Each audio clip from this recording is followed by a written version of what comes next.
Joe Girard, he was the world's greatest salesperson, according to the Guinness Book of Records.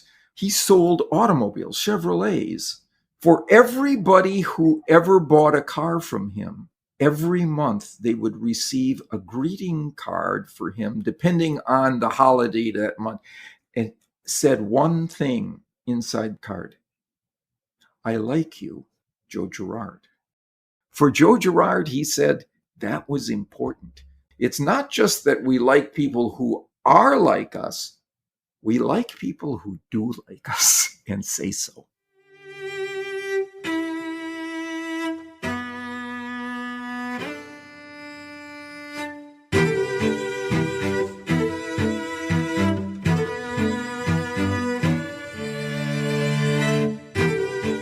Welcome to the Knowledge Project podcast. I'm your host, Shane Parrish. This podcast sharpens your mind by helping you master the best of what other people have already figured out. If you're listening to this, you're missing out. If you'd like special member-only episodes, access before anyone else, complete episodes, transcripts, and other member-only content, you can join at fs.blog/tribe. Check out the show notes for a link. Robert Cialdini is here today, and man, I've been looking forward to this conversation for a long time. Bob is the Regents Professor of Psychology and Marketing at Arizona State University. He's also the author of the most influential book on the science and psychology of persuasion. Today is all about some of the ways our minds go into automatic mode. We exist in an extraordinarily complicated environment, and to deal with that, we use shortcuts. We can't be expected to analyze everything. We don't have the time, energy, or mental capacity. So instead, we use these shortcuts and rules of thumb, these heuristics, to classify things and respond without thinking. These mental shortcuts are called judgment heuristics and allow for simplified thinking. They work most of the time, but they also leave us open to costly mistakes. Today, in this conversation, we're going to deep dive into the 7 small things that make a huge difference in influencing others and being influenced ourselves. We talk about what they are, why they work, when they operate best, and how to defend against them in the context of an online and offline world. When I asked Bob what we should title this episode, he said, The Small Big, the exploration of the smallest things that you can do to make the biggest impact. And man, he wasn't kidding. This conversation is jam-packed with practical advice that will make you more persuasive and less susceptible to manipulation. It's time to listen and learn.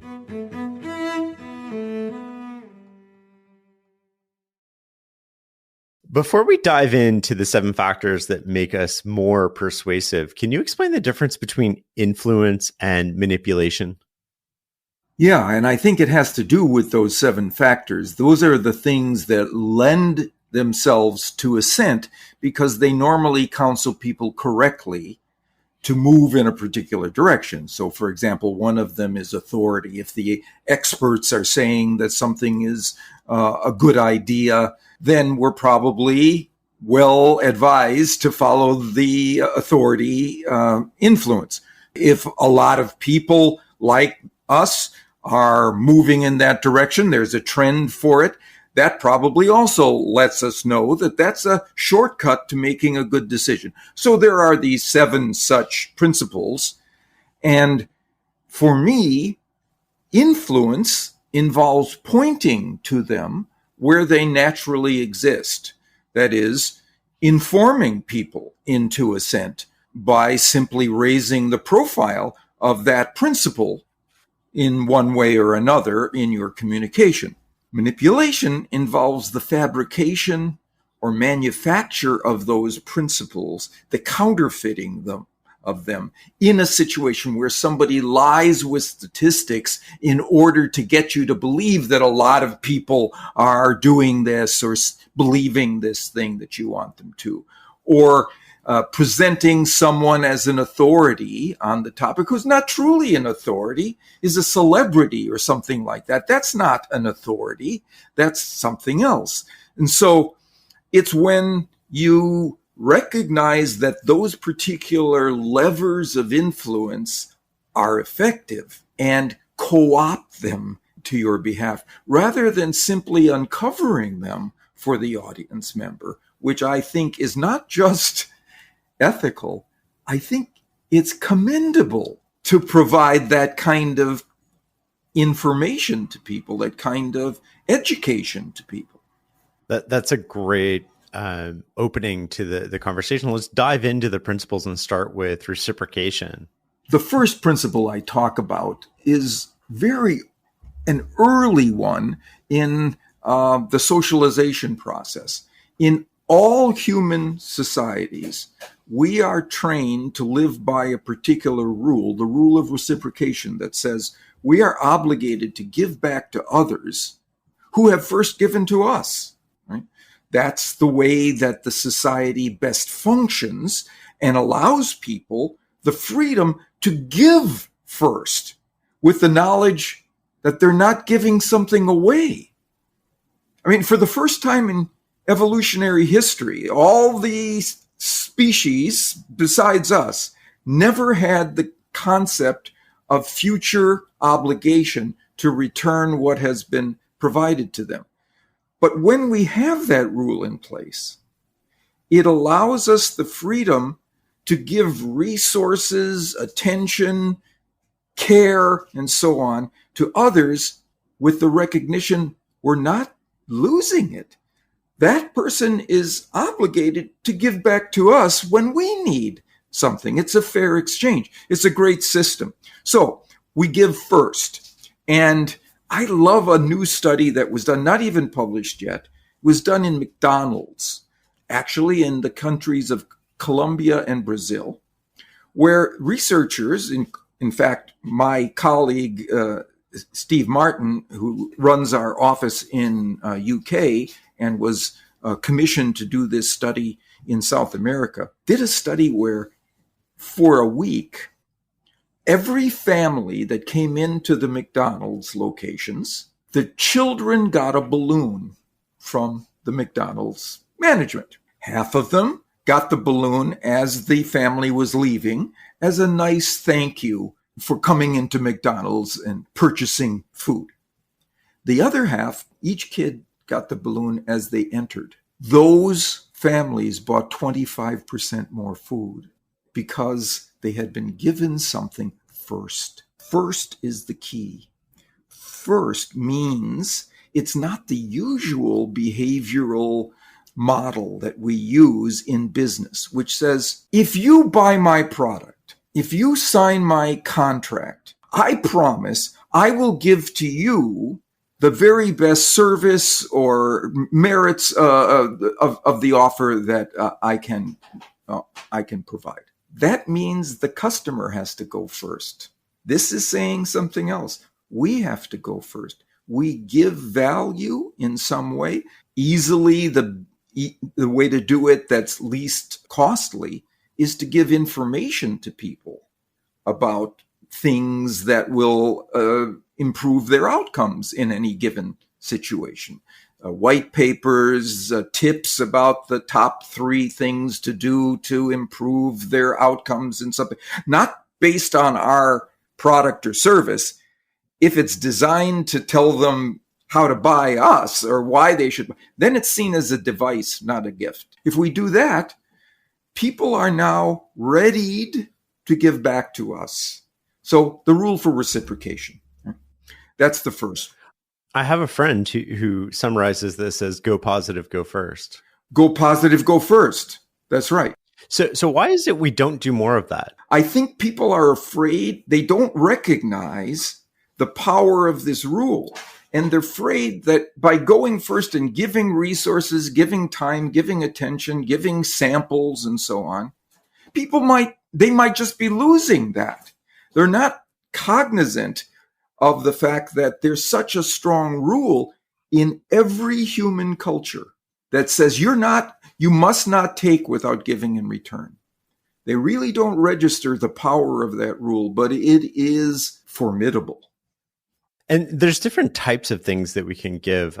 Gifts come to mind, maybe concessions in a negotiation. What are the other types that we can think of when reciprocation is at play? So, for example, you're right about concessions. There's research to show if we walk up to people and say, listen, would you be a long-term blood donor and give a unit of blood every 6 weeks for the next 2 years. A very large request, right? A starting off. Everybody said, no, I don't even know where I'll be in 2 years. I can't make that.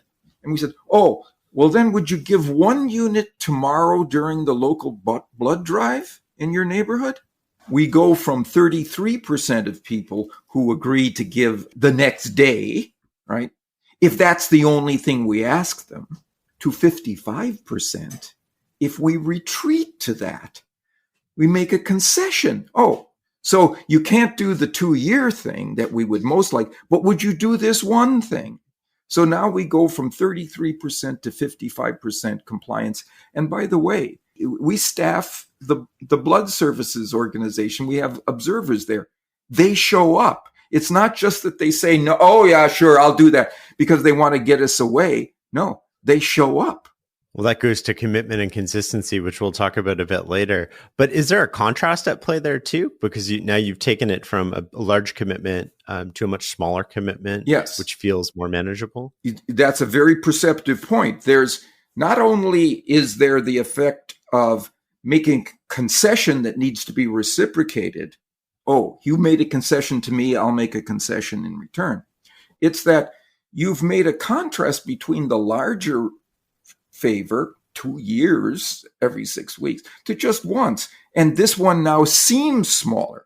So we tested for that in the study, and we found that if we include the contrast in our presentation, you can go anywhere from giving 6 months for 2 years, every 6 weeks for 2 years, or you could just give tomorrow. That doesn't produce the effect to the same degree.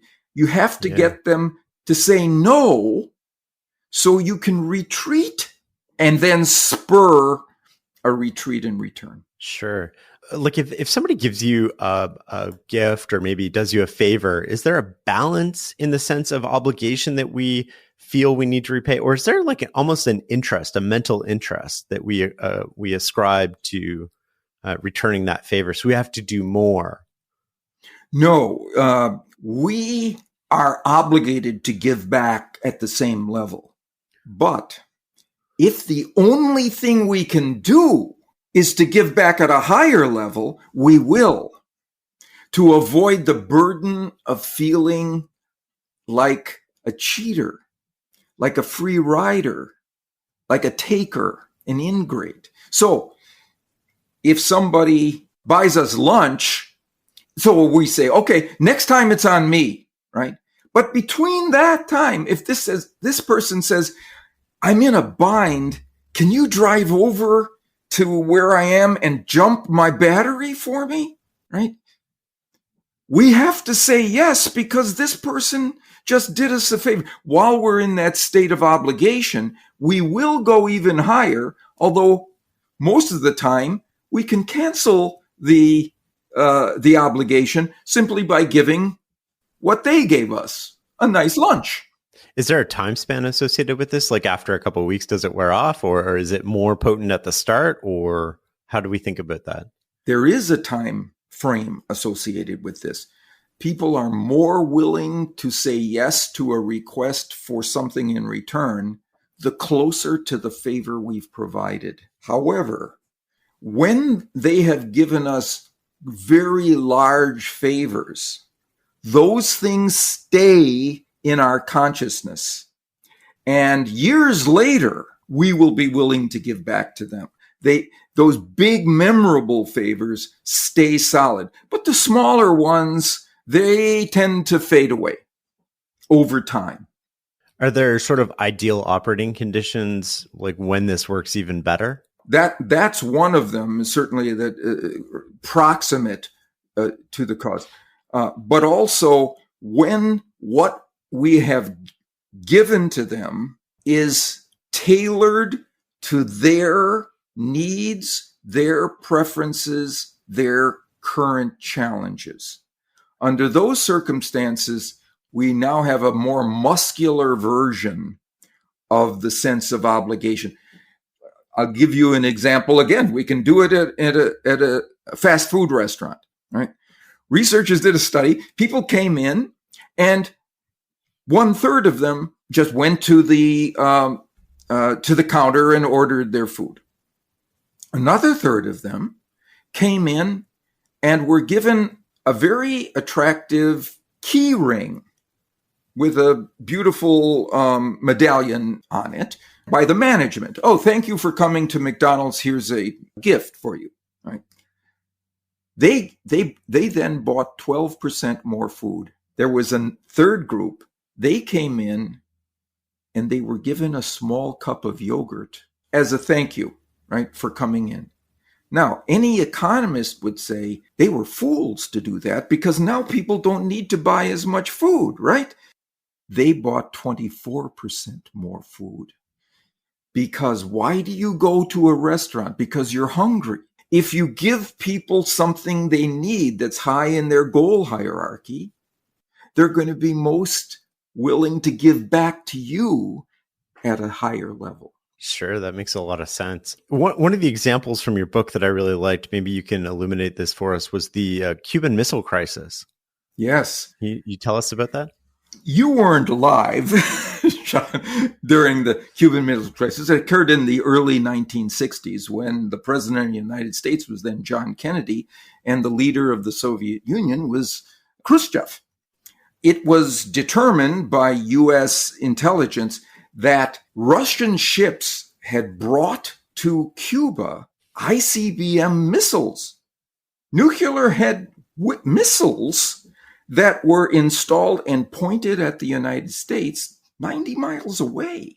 What Kennedy did was to demand that Khrushchev remove those missiles, and there were Russian ships steaming for Cuba at the time that were carrying more, and Kennedy said, we're going to blockade those ships.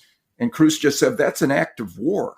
If you do that, you're going to set off a war, not any war, a nuclear war between the two greatest nuclear powers at the time that was estimated to kill a third of humanity. And during that time, the two leaders were locked in this stare-off contest, and both of them were adamant about their positions. And finally, because Kennedy was so adamant and strong-willed and resolute in this, Khrushchev blinked and he removed his missiles. Right? That was the story that we all heard in the history books and that I learned about when I was alive at the time. It turns out it wasn't true. It turns out that there was a secret deal that was made between Kennedy and Khrushchev.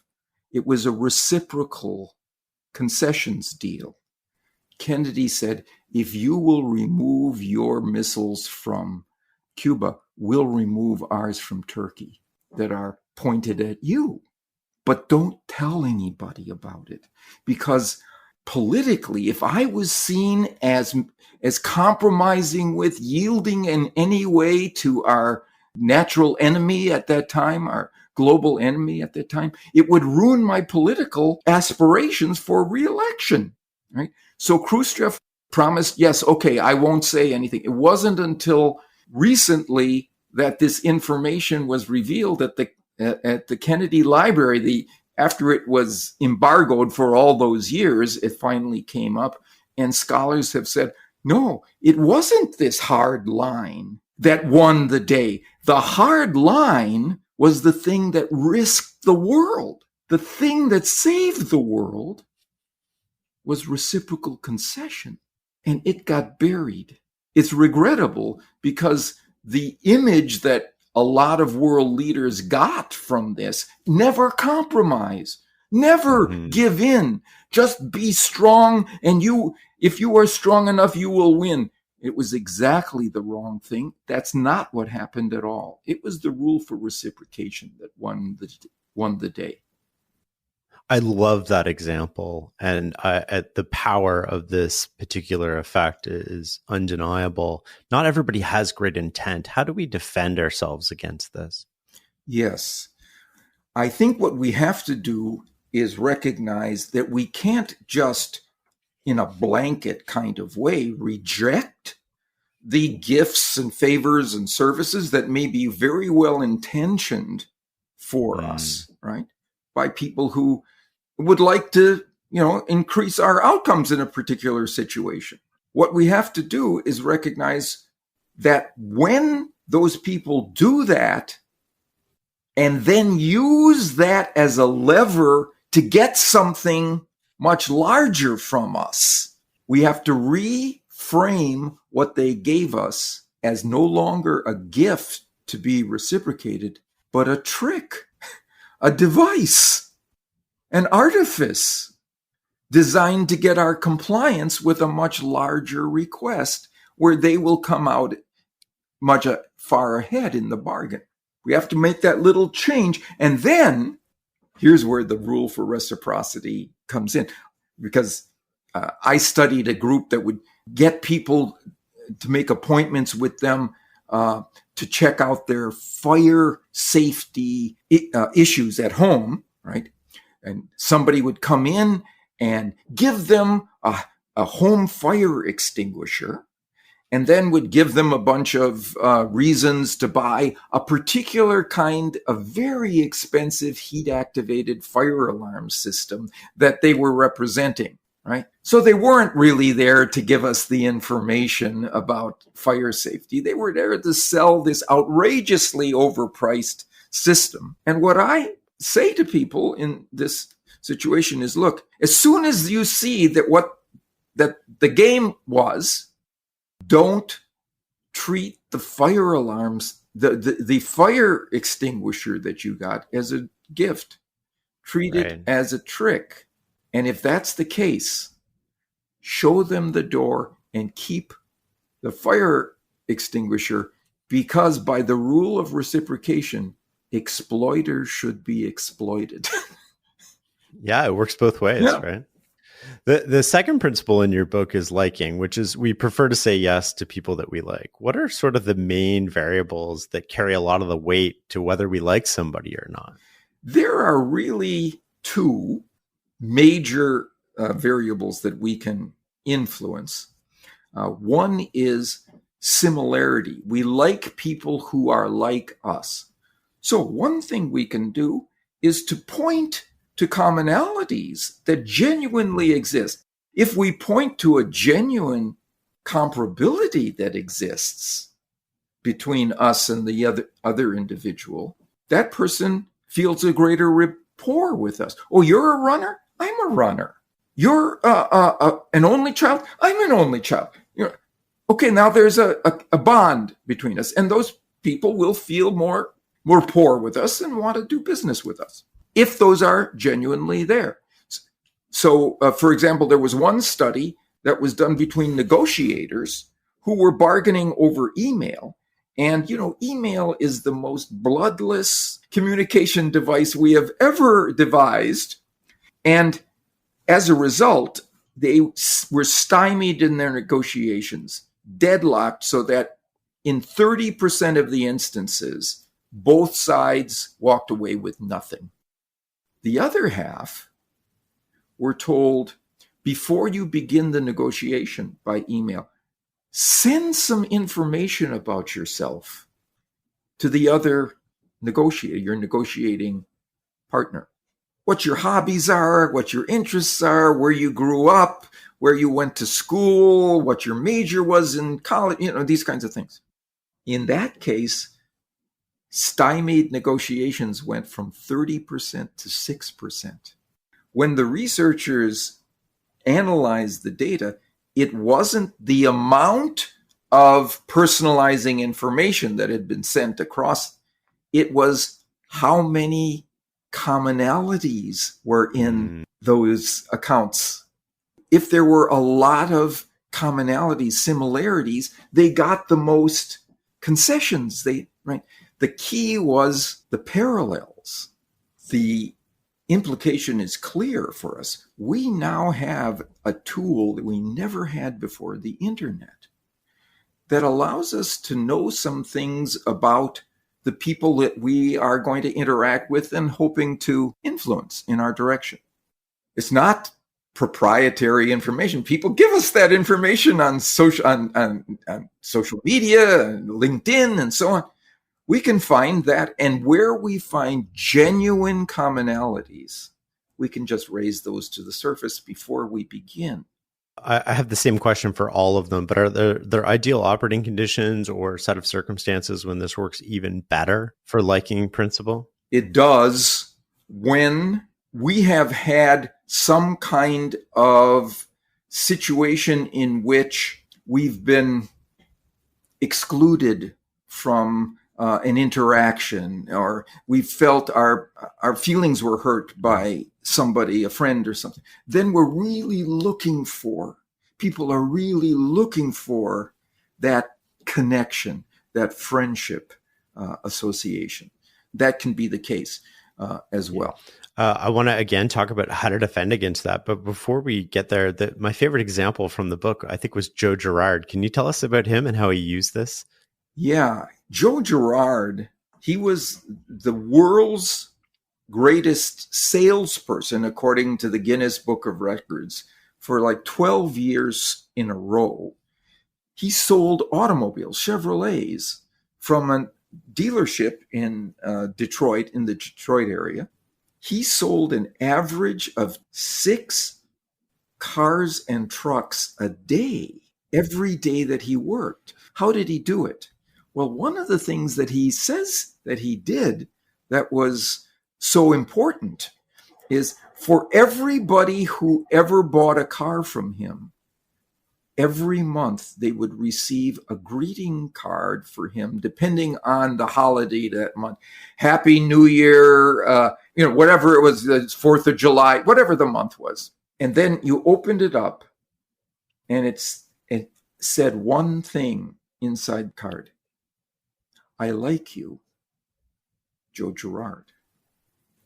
Now, that man used the liking principle. We like people who like us.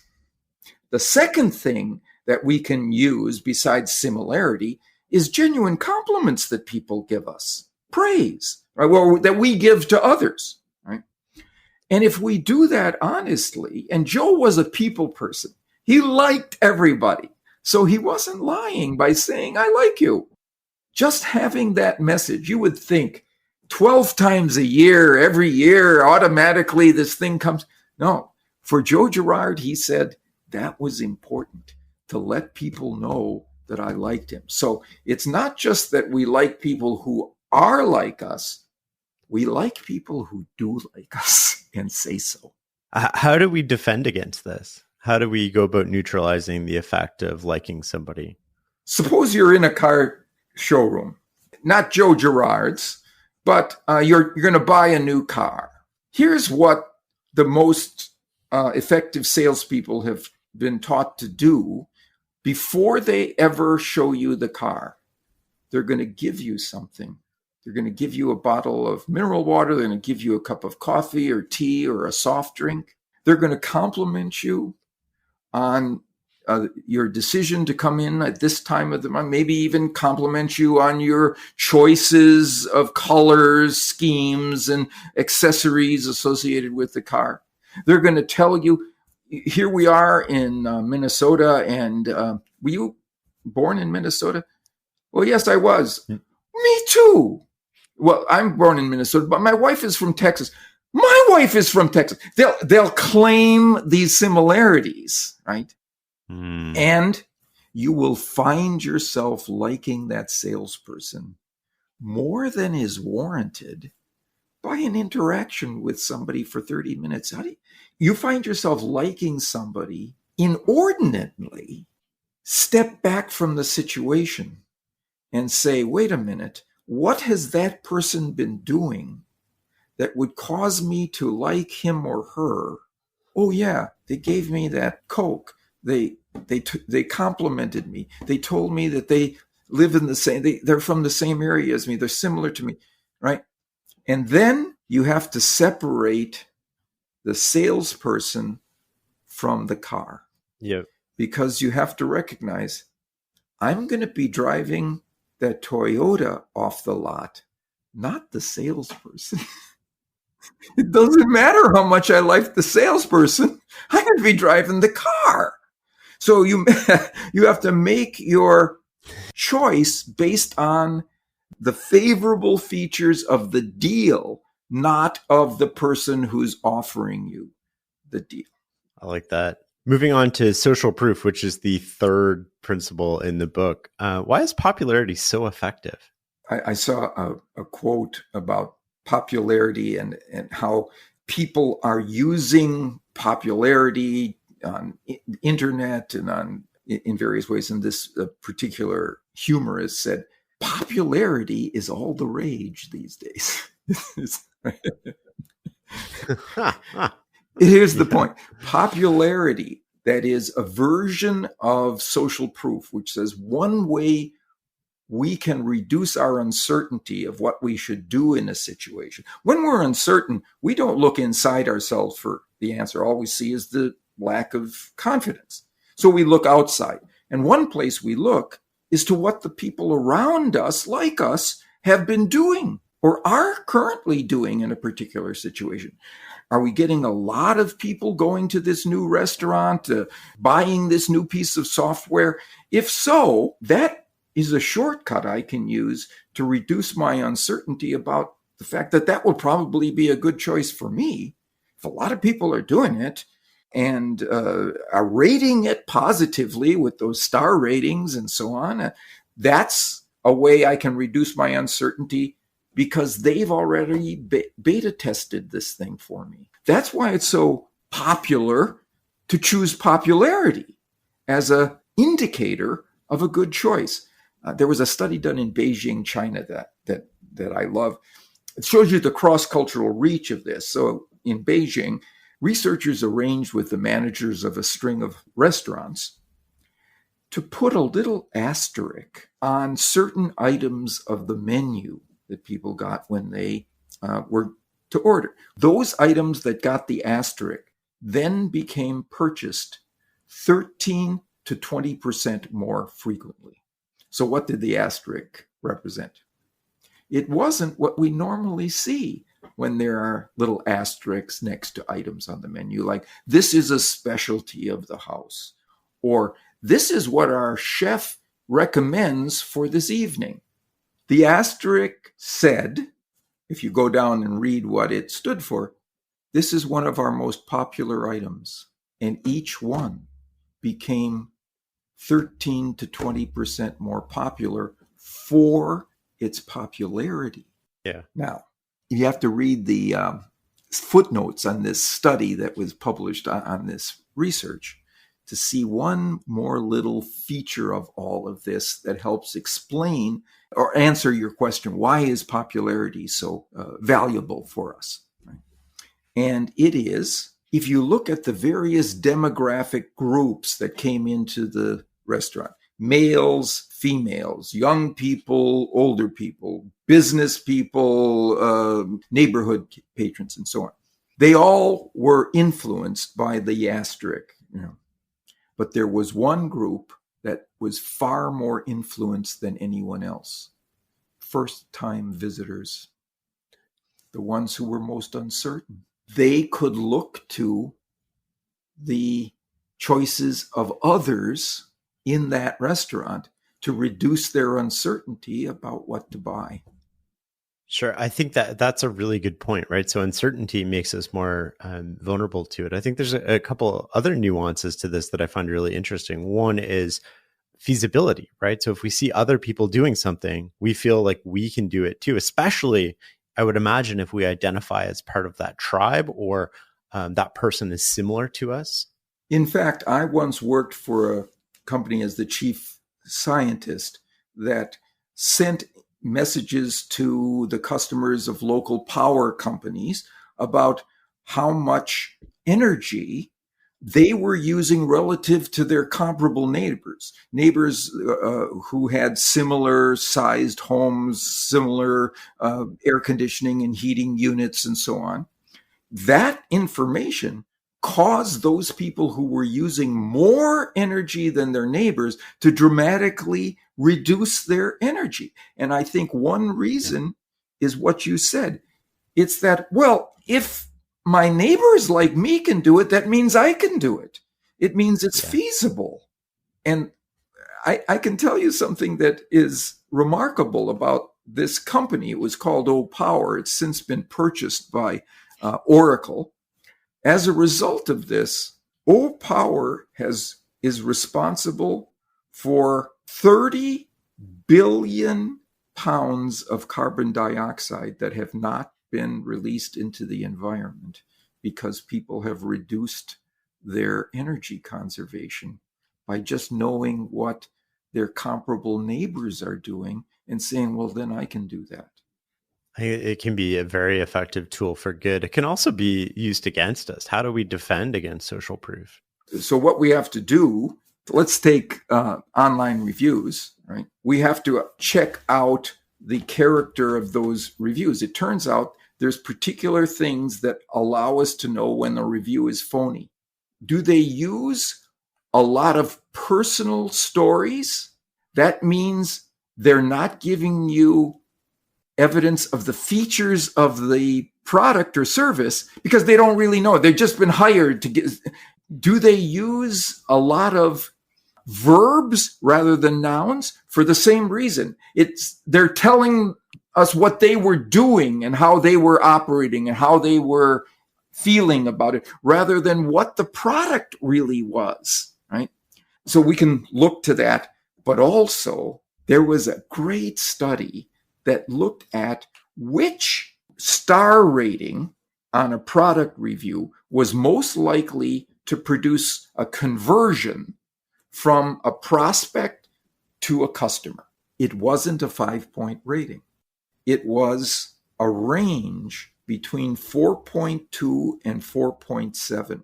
People were on to the tricksters who were loading their evaluations with all of these positive things. So if it was below 4.2, people say, well, maybe this isn't such a great product. If it was above 4.7, they got suspicious. So what we have actually is a constant struggle between the product review sites who have algorithms to try to weed out the phony reviews and the tricksters who are trying to outflank the various ways to prevent them. And it's an ongoing battle. But there are a couple of things we can do. And here's the thing that I keep recommending in the response to your question. What can we do about this? So, for example, there are instances in which news accounts tell us of companies that were caught providing phony information about their products, their popularity, or about their market share, or about their ratings, and so on.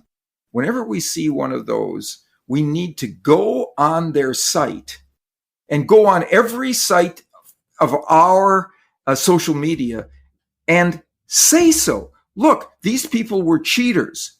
Don't go back to them. Look, they've been caught cheating. Don't do business with them.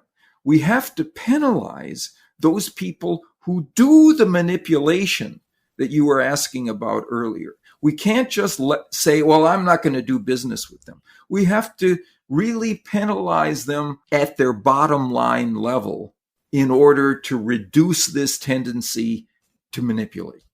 Let's talk about authority. Is there a difference between being an authority and being in authority? There is. And we can have a lot of evidence of somebody who's in charge directing those who are working or operating beneath them to do something, coerce them or threaten them with some kind of form of penalty if they don't move in a particular direction. Because I'm the boss, playing the I'm the boss card, that has costs. People don't like being pushed. They don't like being pressured, even by somebody who's in authority over them. Very often what they do is they find a way to finesse the system and get around the directive. Because what that's about for me is not influence as much as it is power. That's about power. Yes, and we can wield power, but there are costs of it. That's from being in authority. What we are recommending as a way to be influential is being an authority, somebody who knows a lot about the topic, someone who's a true expert on the matter. To the extent that we can harness that principle by having testimonials from legitimately highly knowledgeable experts that speak to our idea or our product or service, that's going to work. I know that when Bose Acoustics, we were working with them, when they added to an ad for a product that they had called the Bose Wave Music System, a line of testifiers right at the start of the ad, all over to the left, just as you read the ad, and up at the top, they saw all these testifiers. It increased purchases by 15%. Oh, wow. Of that product. We know that it was that ad that did it because the increase occurred only to the phone number that was in the ad. It didn't occur in the shops, people walking in and buying. No, it was to that phone number. And were those testimonials by authority figures, or were those testimonials just average people? They were testimonials by authorities, legitimate experts on audition and electronic components, audio components, and so on. Now, here's the thing that we did help them with. Originally, when the marketing department structured that ad, those testimonials were at the bottom. And look at all of the people who agree with what we've just said here about this.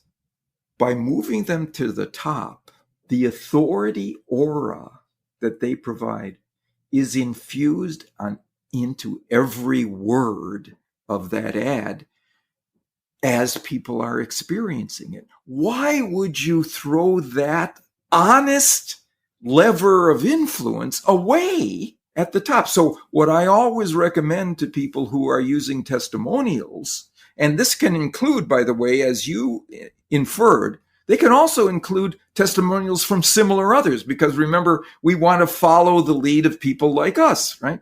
So you've got peers or you have experts. In either case, they need to go at the top so that you have been informed ahead of time that others, experts or peers, have reduced your uncertainty of whether to believe the information that's going to come next. How do we defend ourselves against this? To ask ourselves two questions when we see an authority testimonial. One is this person truly an expert in this matter? What does Matthew McConaughey really know about Chrysler? Yeah. He's driving and he's telling us how a great Chrysler. He's just some actor, right? What's that, right? There was a great set of TV commercials that began with an actor who played a doctor on TV, who began by saying, "I'm not a doctor, but I play a doctor on TV," right? That ad sold all kinds of cough syrup. If we had thought about it and said, wait a minute, before I believe this person, let me ask, is this person an expert on this topic? No. So that should unhook the expert influence from my mind on this. That's the first thing. But sometimes we will have people who are genuine experts recommending something. Then we have to ask a second question. Is there a reason for this person to be recommending this product or service other than its merits? Is this person hired? Does this person get products for doing this? What a lot of influencers get. Yeah. They get products and income from those products that they advocate on air. So we have to, once again, unhook their perceived authority here. If they truly are, there are makeup consultants and so on. They all do this and they say, we love this particular kind of, all right, they might have authority, but whether they're acting in an unbiased, independent way is another question we should ask ourselves. And if we see that they're not, unhook the perception that this person should be followed because of that expertise. Let's talk about the scarcity principle. Sure. People want more of those things they can have less of. We find that those items that are rare, scarce, dwindling in availability are more attractive to us. We want those things, more of those things we can have less of. And we all know that there's an acronym called FOMO, fear of missing out, that we've all heard about. That's a big reason why scarcity works. The idea that if something is rare or scarce or dwindling in availability, it means we might not get it. We might miss it. Fear of missing out. We might miss out on this thing, right?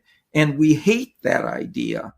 There's a concept called loss aversion that Daniel Kahneman, who won the Nobel Prize in economics a few years ago, demonstrated that the idea of losing something of a particular value is twice as powerful on human psychology as the idea of gaining that very same thing. When we present an idea to people that has all kinds of benefits and advantages that we can genuinely point to, we should not just couch it in terms of this is what you'll be able to gain by choosing our product.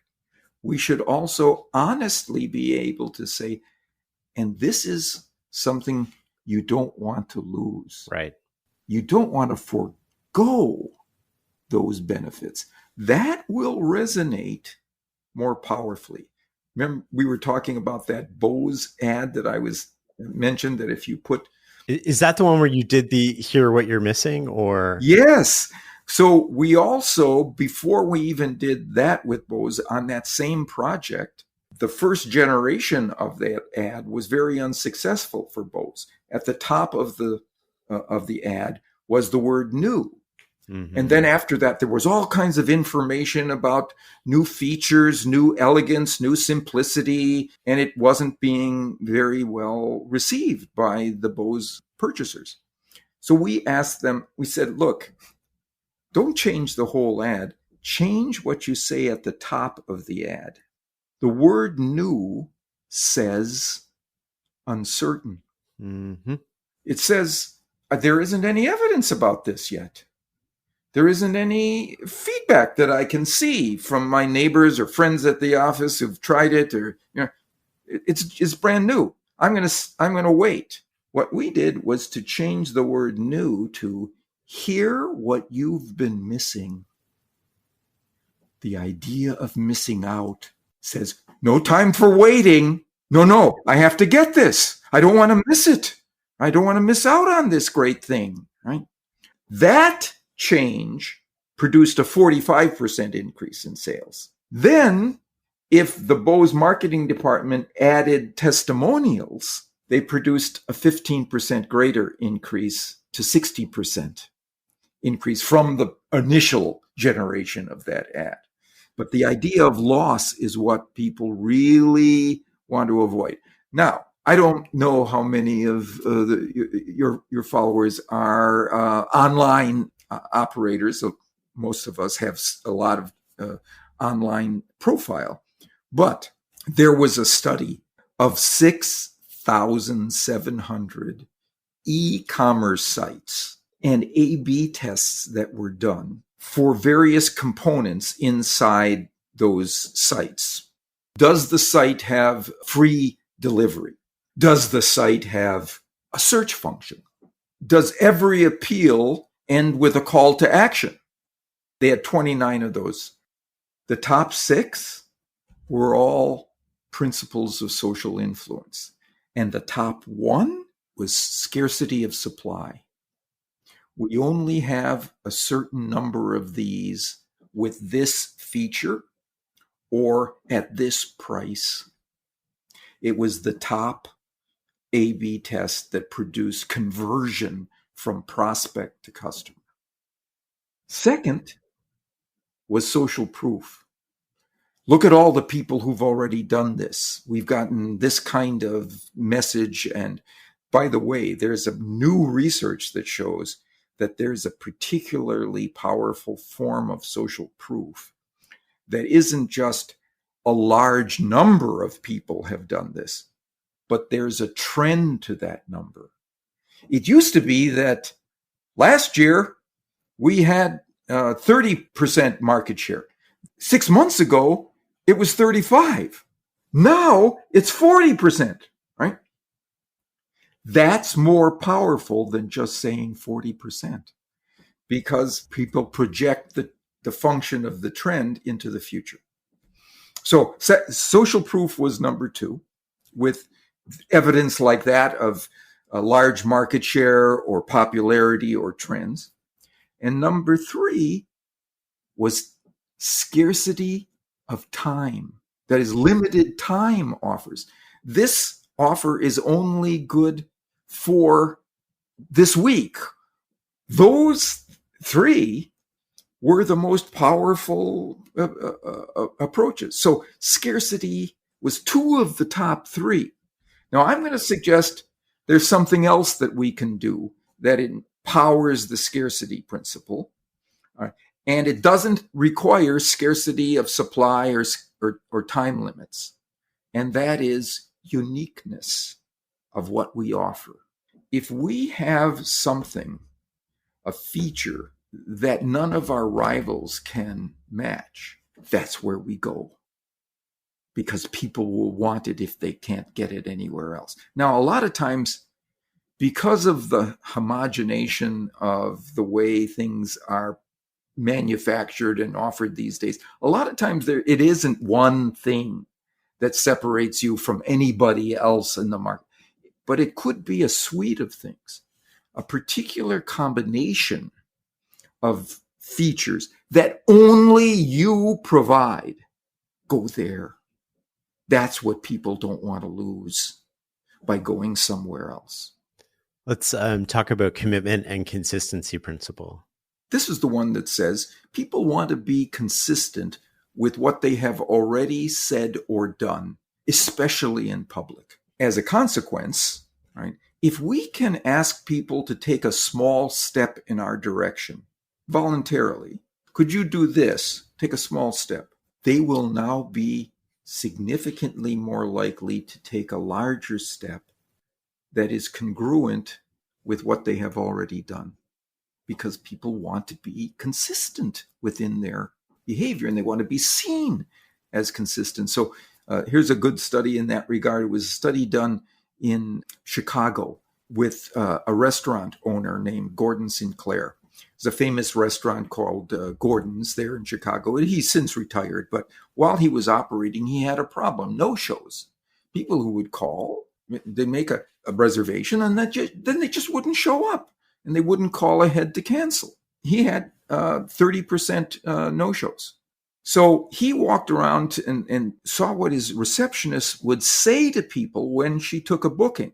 She would say, "Thank you for calling Gordon's. Please call if you have to change or cancel your reservation." He asked her to change 2 words. "Will you please call if you have to change or cancel your reservation?" And then he asked her to pause and have people fill that moment.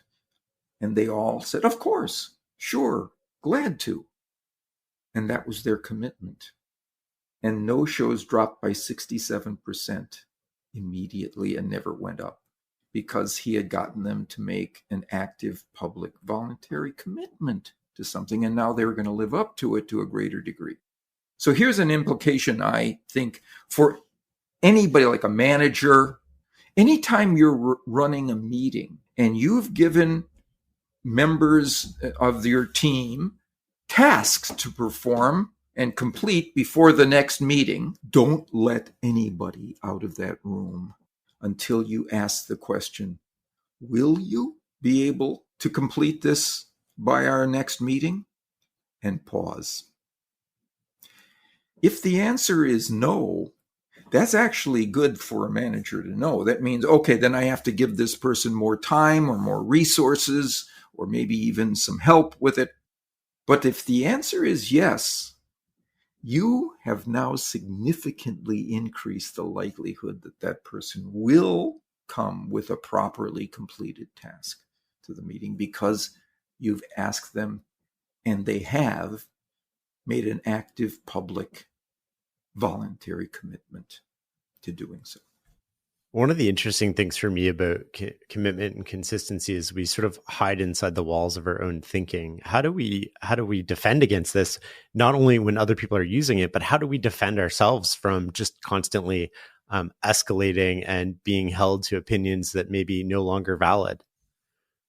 Man, this is a good question. And I'm going to answer it by first saying how we do this with people who we would like to change in our direction, who have already made a commitment to something else, to another product or a service or an idea.